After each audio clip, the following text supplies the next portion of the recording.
अस्सलामुअलैकुम। हेडलाइंस आप जान चुके, हम खबर शामिल करेंगे। कौमी असेंबली में इलेक्शन एक्ट तरमीमी बिल 2023 भी मंजूर कर लिया गया, जिसके बाद नवाज शरीफ और जहांगीर तरीन की ना साफ हो गई है। इलेक्शन की तारीख देने का इख्तियार सदर और सूबाई गवर्नर से लेकर इलेक्शन कमीशन को दे दिया गया है। जी हाँ, यह हम तरमीमी बिल 2023 मंजूर कर लिया गया है। इस हवाले से मजीद भी हमारे पास डिटेल्स हैं, वो जानने के लिए आपको ये रिपोर्ट देखना पड़ेगी।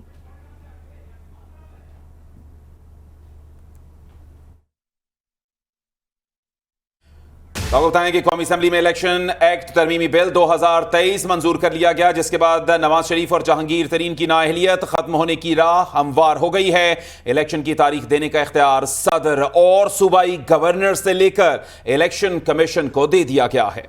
कौमी असेंबली ने नाअहली की ज्यादा से ज्यादा सजा 5 साल करने का बिल इत्तफाक राय से मंजूर कर लिया। साबिक वज़ीर-ए-आज़म नवाज शरीफ और जहांगीर तरीन के इलेक्शन लड़ने की राह हमवार हो गई। कौमी असेंबली का इजलास स्पीकर राजा परवेज अशरफ की ज़ेरे सदारत हुआ, जिसमें इलेक्शन एक्ट तरमीमी बिल कसरत राय से मंजूर कर लिया गया। सेनेट इलेक्शन एक्ट तरमीमी बिल की पहले ही मंजूरी दे चुकी है। तरमीम के तहत किसी भी अदालत के फैसले या हुक्म के तहत सजा याफ्ता शख्स फैसले के दिन से 5 साल के लिए नाअहल हो सकेगा। आइन के आर्टिकल 62 की क्लॉज 1F के तहत 5 साल से ज्यादा नाअहली की सजा नहीं होगी। मुतल्लिका शख्स पार्लियामेंट या सूबाई असेंबली का रुकन बनने का अहल होगा। आइन में जिस जुर्म की सजा की मुद्दत का तयन नहीं किया गया, वहाँ नाअहली 5 साल से ज्यादा नहीं होगी। कानून की एक और अहम बात यह है कि इलेक्शन की तारीख देने का इख्तियार सदर और सूबाई गवर्नर से लेकर इलेक्शन कमीशन ऑफ पाकिस्तान को दे दिया गया है। अब इलेक्शन कमीशन सदर से मुशावरत के बगैर आम इंतखाबात की तारीख दे सकेगा।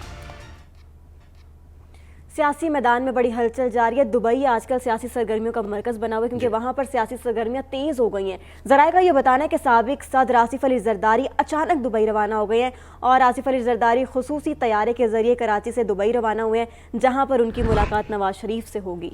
जी हाँ, नवाज शरीफ से होने वाली ये मुलाकात की जिसका इम्कान जाहिर किया जा रहा है। मुल्क के सियासी मामलात पर पीपल्स पार्टी और नून लीग की क़यादत में मुज़ाकरात का इम्कान है, तो दुबई में सियासी सरगर्मियाँ तेज़। ज़राए के मुताबिक साबिक सदर आसिफ अली जरदारी अचानक दुबई रवाना हो गए हैं। आसिफ जरदारी खुसूसी तैयारे के जरिए कराची से दुबई रवाना हुए।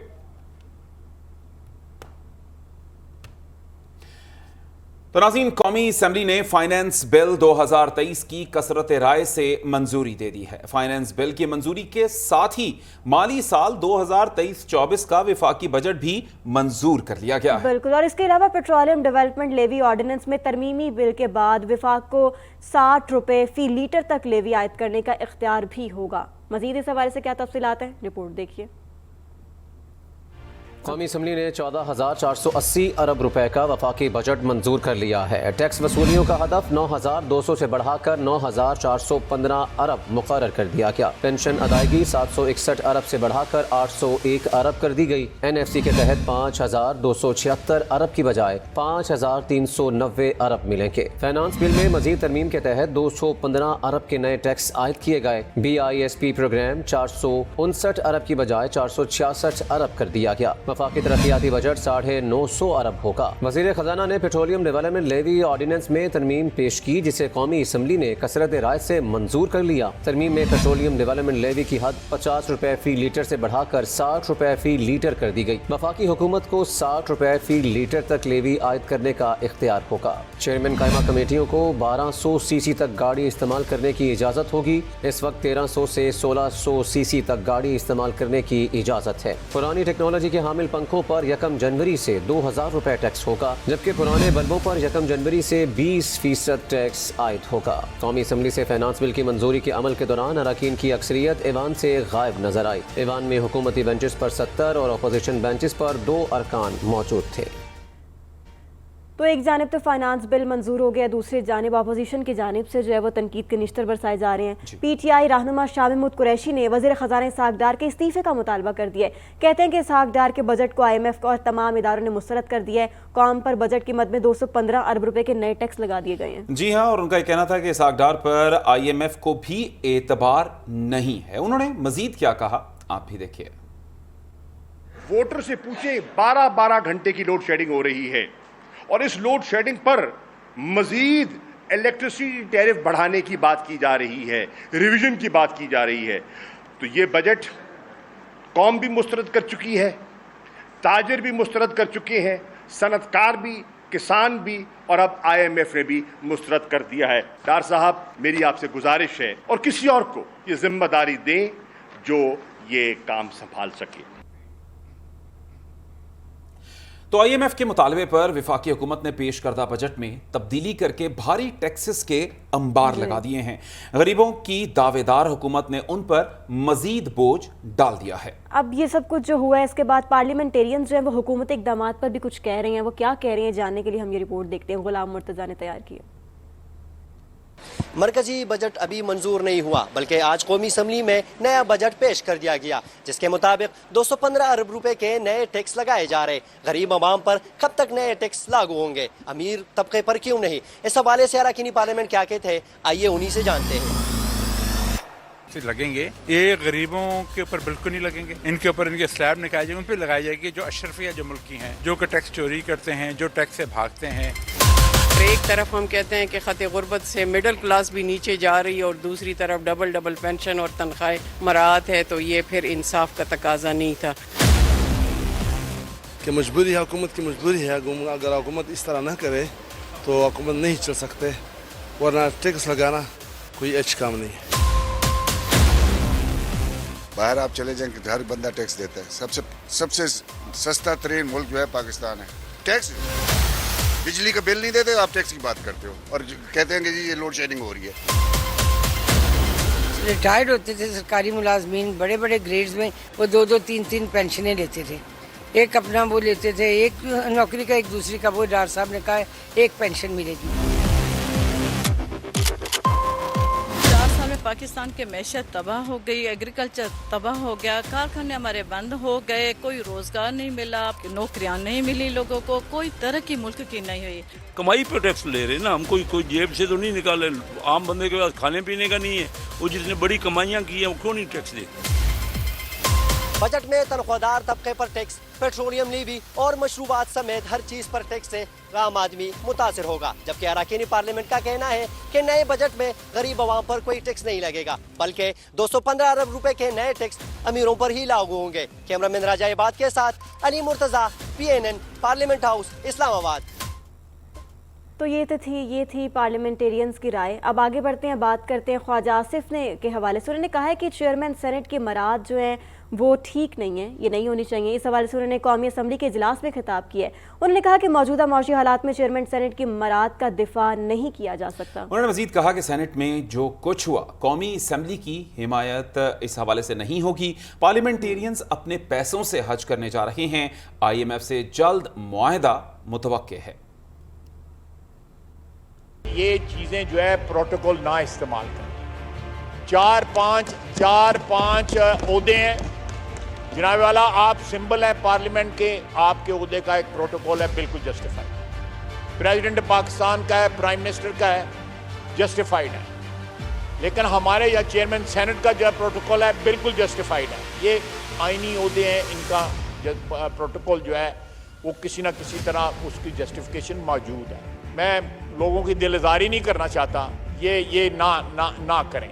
ये लोग जब देखते हैं आगे पीछे सायरन बाजते हुए या पुलिसां जो डालों में बैठी हुई देखते हैं, पुलिस जो है, लोग गाली देते हैं। ये हमें एहसास होना चाहिए। और मैं आपको बता रहा हूं कि गाड़ियां जो है स्पीड के साथ ना सिर्फ सड़क पे चलाते हैं, पार्लियामेंट लॉजेस के अंदर भी चलाते हैं डालें। सर ये अब स्टार्टेज हरकतें जो है अच्छी नहीं लगती।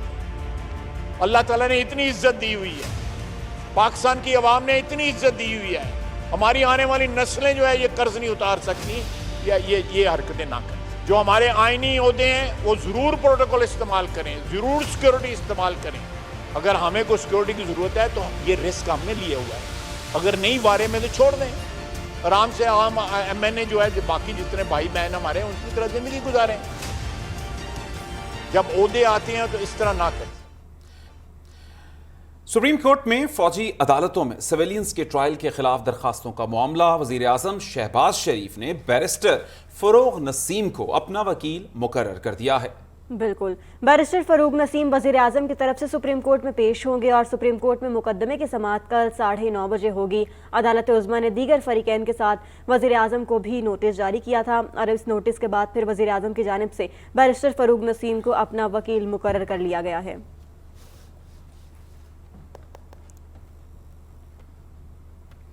आगे बढ़ते हैं, कुछ लोड शेडिंग के हवाले से बात करते हैं। तो मुल्क भर में बिजली का शॉर्टफॉल 6,598 मेगावाट पर पहुंच गया और ज़राए पावर डिवीजन के मुताबिक मुल्क भर में 8 से 10 घंटे तक लोड शेडिंग की जा रही है, जिसकी वजह से शहरी बहुत ज़्यादा परेशान है। जी हाँ, बिजली की मजमूई पैदावार 20,402 मेगावाट है, जबकि तलब 27,000 मेगावाट है। इस हवाले से मजीद जान लीजिए इस रिपोर्ट में। मुल्क में गुज़श्ता चंद रोज से कहर ढाती गर्मी पड़ रही थी, जिस वजह से बिजली की तलब पैदावार के मुकाबले में बढ़ती गई। नतीजा बदतरीन लोड शेडिंग की शक्ल में सामने आया। कुदरत मेहरबान हुई तो मुल्क में प्री मानसून बारिशों का सिलसिला शुरू हो गया, जिसके बाद सूरत हाल बेहतर होने की उम्मीद हो गई। ज़राए पावर डिवीजन के मुताबिक इस वक्त बिजली की मजमूई पैदावार 20,402 मेगावाट है, जबकि तलब 27,000 मेगावाट है। मुल्क भर में 8 से 10 घंटे तक लोड शेडिंग की जा रही है। पावर डिवीजन ज़राए के मुताबिक इस वक्त पन बिजली की पैदावार 6,200 मेगावाट है। सरकारी थर्मल पावर प्लांट 563 मेगावाट बिजली पैदा कर रही हैं। निजी शोबे की बिजली घरों की पैदावार 9,000 मेगावाट है। पावर डिवीजन ज़राए का कहना है विंड पावर प्लांट से बिजली की पैदावार 1,245 मेगावाट है। सोलर बिजली घरों की पैदावार 100 मेगावाट, न्यूक्लियर पावर प्लांट्स की पैदावार 3,164 मेगावाट है। ज़राए का कहना है कि पावर सिस्टम ओवरलोड होने से गैर एलानिया लोड शेडिंग उरूज पर पहुंच गई। वजारत तवानाई और डिस्कोस के सिस्टम बेहतरी के दावे गलत साबित हुए हैं। तो नाज़रीन, कराची में गर्मी के साथ साथ बिजली की बदतरीन लोड शेडिंग का कहर भी जारी है कि इलेक्ट्रिक ने 350 मेगावाट के शॉर्टफॉल को पूरा करने के लिए लोड शेडिंग की इंतहा कर दी है। बिल्कुल, जिसके बाद शहरी कहते हैं कि हर माह भारी बिल की अदायगी के बावजूद दिन में 12 से 14 घंटे घरों में बिजली नहीं आती, जिसकी वजह से वो शदीद परेशानी से दो चार हैं। मजीद क्या सूरत हाल है, जुहेब जिया हमें रिपोर्ट कर रहे हैं। एक तरफ गर्मी का अजाब, दूसरी जानिब जालिमाना लोड शेडिंग। अहले कराची दोहरी मुश्किल में फंस गए। बिजली की तलब बढ़ने पर के इलेक्ट्रिक के हाथ पांव फूल गए। 350 मेगावाट के शॉर्टफॉल को पूरा करने के लिए दिन रात लोड शेडिंग शुरू कर दी। शहर के मुख्तलिफ इलाकों में 12 से 14 घंटे बिजली बंद रहती है। ज़राए के मुताबिक इस वक्त शहर में बिजली की तलब 3,300 मेगावाट है, उसके मुकाबले में सप्लाई 2,950 मेगावाट है। मलीर, शाह फैसल, लांढी, कोरंगी, जहांगीर रोड, सदर, लियाकताबाद, गुलिस्तान में मुताद्दिद इलाकों में एलानिया और गैर एलानिया लोड शेडिंग की जा रही है। लोड शेडिंग से मुस्तस्ना इलाकों में ब्रेकडाउन मामूल बन गया है। शहरियों का कहना है कि समझ नहीं आती कि किसके पास जाएं, किससे फरियाद करें। भारी भरकम बिलों की अदायगी के बावजूद दिन में 12 से 14 घंटे घरों में बिजली नहीं होती। बिजली ना होने के सबब पानी भी नायाब हो जाता है, जबकि लोगों के कारोबार भी तबाह हो रहे हैं। तो गर्मी की लोड शेडिंग की बात तो हमने की। अब एक अच्छी खबर वो ये कि प्री मानसून बारिशों का आगाज़ हो चुका है और महकमा मौसमियात के मुताबिक प्री मानसून बारिशों का सिलसिला 30 जून तक जारी रहेगा। इसका मतलब है कि ईद अच्छी गुजरेगी हमारी। जी हाँ, और इसके बायस गर्मी की शिद्दत में कमी होगी और शहर इक़्तिदार में भी आज वक्फे वक्फे से बारिश होती रही, जिससे मौसम खुशगवार हो गया। गर्मी के सताए शहरियों पर कुदरत मेहरबान हो गई। मुल्क में प्री मॉनसून बारिशों का आगाज हो गया। वफाकी दारुल हुकूमत इस्लामाबाद में अब्रे करम खुलकर बरसा। शहर इक़्तिदार में दिन भर मौसम गर्म रहा, ताहम शाम के औकात में वक्फे वक्फे से बारिश का सिलसिला शुरू हुआ, जिससे मौसम खुशगवार हो गया। शहर के मुख्तलिफ सेक्टर्स में मूसाधार बारिश हुई, जिससे गर्मी की शिद्दत कम हो गई। बारिश से शहर इक़्तिदार का हुस्न मजीद निखर गया।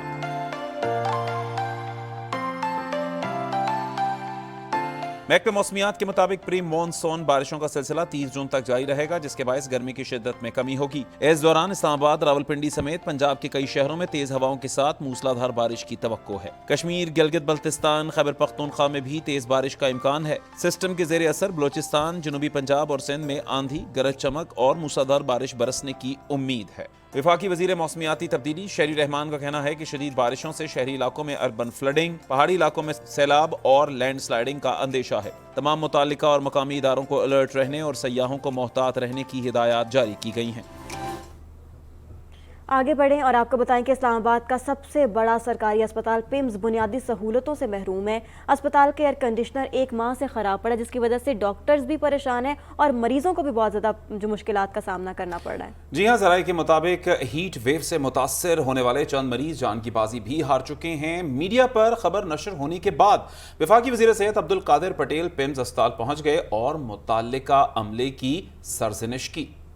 वफाकी दारुल-हुकूमत का सबसे बड़ा सरकारी अस्पताल है जहां लाखों मरीज इलाज के लिए आते हैं, मगर अस्पताल इंतजामिया की गफलत का यह आलम है कि इंतहाई निगहदाश्त के शोबों का एयर कंडीशन 1 माह से खराब। वजारत सेहत और पिम्स इंतजामिया की लापरवाही के बायस सैकड़ों मरीजों की जान दांव पर लग गई। जराये के मुताबिक चंद मरीज शदीद गर्मी के बायस दम तोड़ चुके हैं। अस्पताल की फार्मेसीज में जान बचाने वाली सैकड़ों अद्वियात, वैक्सीन और लिक्विड खराब हुए। खबर नशर होने के बाद वफाकी वजीर सेहत अब्दुल कादिर पटेल पिम्स अस्पताल पहुंच गए। उन्होंने कूलिंग सिस्टम के ब्रेकडाउन का जायजा लिया और इंचार्ज की सख्त सरजनिश भी की। वफाकी वजीर सेहत ने पिम्स के इंजीनियर को रोजाना दोपहर 11 बजे से शाम 4 बजे तक बगैर AC वाली जगह बैठने की हिदायत कर दी। उधर पिम्स में सहूलतों की कमी पर इंतजामिया मुख्तलिफ बहाने बना रही है। इंतजामिया के मुताबिक मरीजों का बोझ बहुत ज्यादा है, एयर कंडीशन सिस्टम अपग्रेड किया जा रहा है। PWD को काम करने के लिए 30 जून तक डेडलाइन दी हुई है। मुल्क में गर्मी की शदीद लहर के बायस गुज़श्ता हफ्ते हीट स्ट्रोक समेत मुख्तलिफ बीमारियों में मुब्तला दर्जनों अफराद अस्पताल पहुंचे। जुड़वां शहरों में एक हफ्ते के दौरान सिर्फ हीट स्ट्रोक से 9 अफराद जिंदगी की बाजी हार चुके हैं। अब रुख करेंगे आज़ाद कश्मीर कानून साज असम्बली का, जहां 27 रुकनी काबीना ने हल्फ उठा लिया।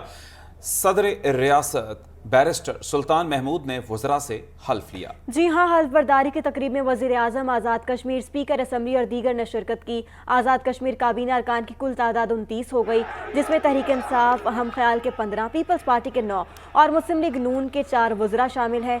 Secretary services and general administration Raja Amjad Parvez ने वज़रा की तैनाती का नोटिफिकेशन पढ़ा।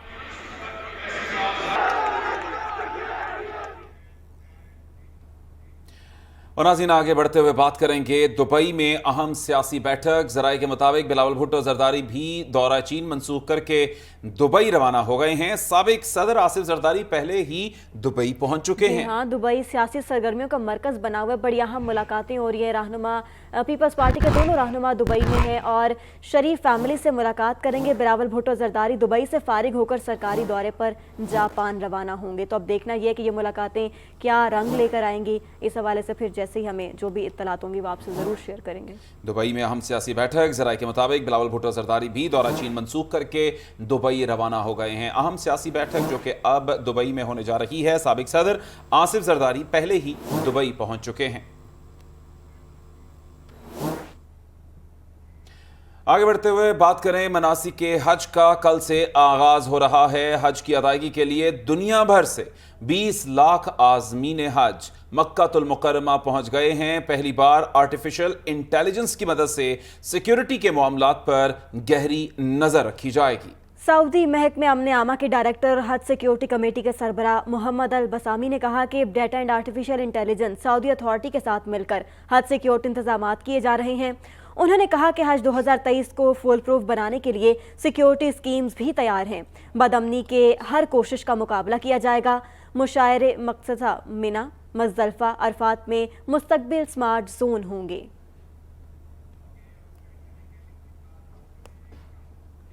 ईद कुर्बान की आमद है और जानवरों का भी बनाव संहार किया जा रहा है। हम तो तैयार होते हैं, जानवर भी तैयार हो रहे हैं। और यकीन ना आए तो लाहौर में शाहपुर कांजरा की मवेशी मंडी का चक्कर लगा रहे हैं। आपने लगाया चक्कर? जी बिल्कुल चक्कर लगाया, लेकिन हमारे इस वक्त वहाँ पर एक रिपोर्टर भी मौजूद हैं और वहाँ की क्या सूरत हाल है उसके हवाले से अपडेट कर रहे हैं। तो इस हवाले से ये रिपोर्ट देखते हैं।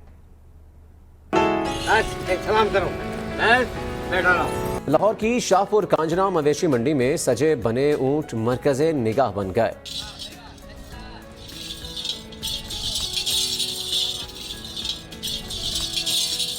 व्यापारी अपने जानवरों का हुस्न निखारने के लिए उनकी खाल पर कैंची और मेहंदी से खूबसूरत डिजाइन बनाने लगे। 15 दिन लगते हैं इसे बनाने में, ठीक है। जब ये बन जाता है मेहंदी के साथ तो इसको पैसे भी इजाफी मिलते हैं। व्यापारियों का मानना है कि ऊंट जितना खूबसूरत दिखेगा उसकी कीमत भी उतनी ही अच्छी मिलेगी। ऊंट की खाल पर नक्शोनिगार बनाने वालों का कहना है कि ये एक इंतहाई मेहनत और वक्त तलब काम है। ऊंटों पर डिज़ाइन तैयार करने में 15 दिन की मेहनत तो लगती है, लेकिन जब ये डिज़ाइन तैयार होता है तो देखने वाला देखते ही रह जाता है। कैमरामैन आगा जैन के साथ हैदर खरल, PNN लाहौर। और नाज़रीन, ईद कुर्बा से पहले जानवरों के भागने की वीडियो सोशल मीडिया पर वायरल हो रही हैं। ऐसी ही एक वीडियो कराची के इलाके डिफेंस फेज 6 से सामने आई है, जिसमें देखा जा सकता है कि रस्सी तोड़कर भागने वाले एक बैल ने रेस्टोरेंट में घुसकर वहां पर तबाही मचाई, लेकिन खुशकिस्मती से इस वाक़े में कोई नुकसान नहीं हुआ है। ये मनाजिर भी आपने स्क्रीन पर देख सकते हैं कि किस तरह जो बैल है वो एक रेस्टोरेंट के अंदर दाखिल हो रहा है और उसके बाद वो वहां पर जाकर खूब नुकसान पहुंचाता है, लेकिन खुशकिस्मती से कोई किसी किस्म का कोई जानी नुकसान नहीं हुआ, किसी को कोई नुकसान यकीनी तौर पर ये जो इस वक्त हालात चलते हैं, इसमें इन जानवरों का खास तौर पर ख्याल रखना पड़ता है और बच्चों को इनसे दूर रखने की जरूरत है, क्योंकि ऐसे मामलात में हमने अक्सर पेशतर देखा है कि बच्चे सबसे ज्यादा नुकसान उठाते हैं, ये बड़े जानवर उनके काबू नहीं आते और ऐसे में इर्द गिर्द की जो चीजें हैं बाज़ दफा वो भी उनकी जद में आती हैं। और ये भी रेस्टोरेंट का मामला कि जहां पर वो बैल घुस गया, लेकिन खुशकिस्मती से कोई नुकसान नहीं हुआ है। तो ये आप मनाजिर देख सकते हैं। कल भी एक शफक हमने वो वाकया देखा कि जिसमें एक बच्चे को एक बैल ने घसीटा और बच्चा जो दम तोड़ गया। इस किस्म की अफसोसनाक खबरें सामने आती हैं, तो यकीनी तौर पर हमें इन जानवरों को काबू में रखने की जरूरत है। तो ईद कुर्बान में गिनती के दिन बाकी रह गए हैं। लाहौर की मवेशी मंडियों में रौनकें बढ़ती जा रही हैं। लाहौर की मंडी शाहपुर कांजरा में तगड़े बैल सुल्तान के चर्चे हैं। जी हाँ, और हम अक्सर पेशतर देखते हैं कि जैसे ही कुर्बानी आने वाली होती है, कुछ ऐसे बैल के जो कि मुख्तलिफ होते हैं और जिन पर बहुत मेहनत की होती है मालिकान ने, यकीनी तौर पर जी दूध और बादाम भी खिलाए जाते हैं। और इसी हवाले से एक रिपोर्ट हैदर खरल ने तैयार की है, आप भी देखिए। ये है मंडी शाहपुर कांजरा, यहाँ पर राज है सुल्तान का। ये सुल्तान किसी रियासत का नहीं है, बल्कि ये सुल्तान है मवेशी मंडी का। भूरी रंगत का सुल्तान जब चलता है तो शाही अंदाज में, देखने वाले भी दंग रह जाते हैं। सैलेज भी है हमारे पास, वो भी इसको खिलाते हैं। बस यही प्यार मोहब्बत है इसके साथ। जो मकई के पट्टे हैं वो भी पा रहे, खास और कोई नहीं लगाई चीज इसको ऊपर।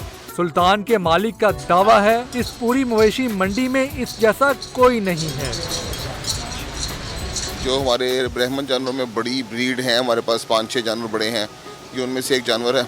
इस वक्त मंडी का सबसे बड़ा जानवर भी है ये, वेट में, कद में, अपनी लंबाई में। 20 मन वजनी सुल्तान की खिदमत 2 लोग दिन रात करते हैं और इस खिदमत की कीमत है 35 लाख रुपए। सुल्तान को खरीदने ग्राहक तो आते हैं, लेकिन कीमत सुनकर वापस चले जाते हैं। लेकिन मालिक की भी जिद है, बेचेंगे तो 35 लाख का, नहीं तो वापस ले जाएंगे। कैमरामैन आगाज जैन के साथ हैदर खरल, PNN लाहौर।